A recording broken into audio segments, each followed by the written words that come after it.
everyone. So today I want to explain to you how exactly to go about getting a more defined lower chest. Now this is going to include two key factors. First up, it's of paramount importance to reduce your body fat as a whole, and I'll explain why I said as a whole later on. And second of all, we want to focus on exercises that are going to help us to specifically build the lower chest. Now, first up and most importantly, body fat. Guys, regardless of your chest muscle mass or your lower chest muscle mass, you will struggle to realize a defined lower chest if your body fat is on the higher end. Now guys, one really common misconception is that you can spot reduce body fat. A good example of this are your abs. You see so many people going ahead and doing a bunch of different ab exercises with the goal to directly decrease the body fat in their abs. But unfortunately, this is impossible. The only way that you're going to get rid of your body fat in a certain area of your body is by just burning body fat as a whole.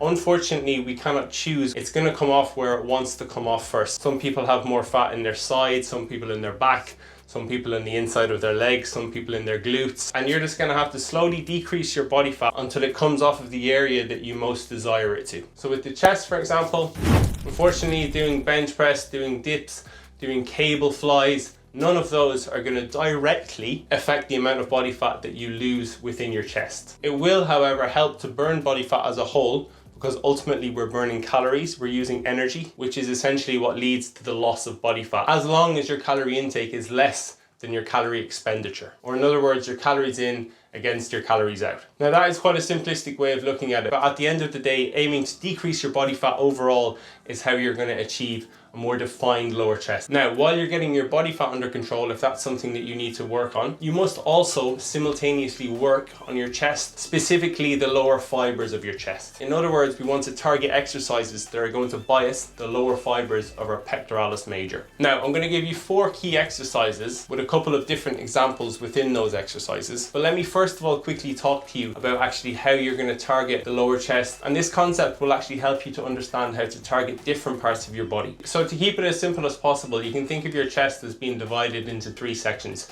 So we have our upper chest, mid chest, lower chest. It's all going to be one muscle, but it has different attachment points. So our upper chest fibers are going to more attach into our clavicle, up into here and into our sternum. Our mid chest fibers are going to attach into our sternum too. And our lower chest fibers are actually going to attach into our ribs and also into our sternum. Now, all of these portions, the upper, mid and lower chest fibers, all attach into one area just inside your arm here. And if you think about the movements that the chest performs, the chest is going to help to perform horizontal adduction and adduction. It also helps to perform internal rotation of the shoulder, but that's not just as important as the other 2 movements. So let's start with the lower chest. If we want to target the lower chest, if we think about where it attaches into our ribs and also into our lower sternum here. So it's essentially running in this direction up into our arm here. So naturally, the way we're going to target that muscle is by pulling the arm down and across the body. So we want to use exercises that are actually going to mimic that movement. If we think about the mid chest, that's going to be more of a combination of pulling the arm across slightly down. And then if we think about the upper chest, it's going to be more of an across and up. So if we look at the upper chest, its attachment points into the clavicle up here and into our sternum, and we attach it into our arm here. What we want to be doing is pulling across and up. So if you think about cable fly movements where we're going up and across, you can even see my upper chest here is contracting. Look, you can see it really a lot in that muscle.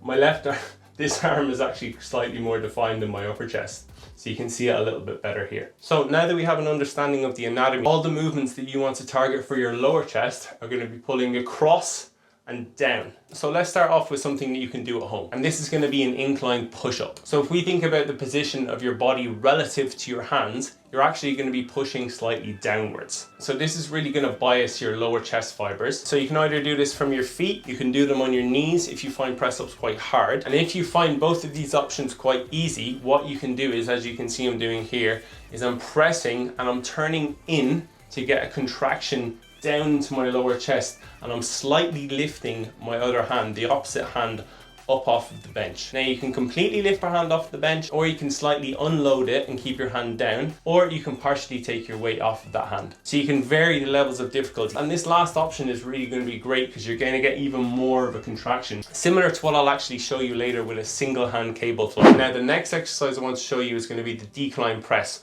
either a decline bench press or a decline dumbbell press. We're not actually changing the position of our arms here, but we're changing the position of our arms relative to our body, which is causing us to have a pressing downwards motion. Whereas with the normal bench press, it's a bit more like this. So if I pause myself in the video here, and I rotate myself up, you can actually see that my arms are facing downwards. The two main differences with these exercises are, and I'll let you decide which one you want to do. The bench press is going to allow you to produce more force because you don't have to deal with the stability issues related to dumbbells because they're not connected. The problem with bench press is though, if you have a good range of movement or good flexibility in your chest, you're actually going to get a bit more in terms of muscle stretch with the dumbbell press because you'll be able to come down a little bit further. And also with the dumbbell press, there is the added benefit of actually working on the stability of your shoulders, which can be great for injury prevention. Now, the next exercise I want to speak to you about, so it's essentially doing a cable fly where you're pulling your arm across and down, okay? Just like this. And as you can see in the video just here, I'm essentially setting up the cables at a higher height, which is going to bring my arms up above my body, and I'm going to pull them down and across, which is really going to focus on this part of my chest. Now, I also want to give you a single arm version of that exercise, which is actually going to help to give you a better contraction in your chest. Now, really the only downfall of single arm exercises is that it takes more time. So here in this exercise, I'm really doing the exact same thing. I'm starting from above, I'm pulling across. The only difference is that I'm allowing my body to open to get more of a stretch along my chest, and then I'm turning into it to get much more of a contraction. So that means I can actually pull my arm further towards the center point of my chest. And you're really able to focus in on the single muscle, get a better mind muscle connection with this exercise too. So it's your choice in what you want to do. Now the final exercise, and also a very effective one, is going to be the dip. So as you can see with the dip, we're really pushing down and across, assuming you have the correct hand position. So that's going to be really important. We don't want to have our hands too close, because if we do, we're only going to be getting that flexion that your chest provides. Now what we want to achieve is both horizontal flexion and adduction. And if your hands are too close, you're not going to get that. Now another thing that I want you to note is that I actually have a slight lean forward, because if you don't have a lean forward, all you're going to be doing is pushing straight down, and you're going to be missing again that aspect of horizontal flexion and adduction. So remember, it's really important to actually get a grip outside of your shoulder width and have a slight lean forward. So guys, there are 4 exercises for you to add to your arsenal with a couple of great variations. So now you're fully equipped to go and get yourself a beautiful lower chest. If you're looking for some further information on chest growth, you may just enjoy this video. Final thing, if you did enjoy this video, I'd really appreciate you hitting that like button below. Now until next time, goodbye and good luck.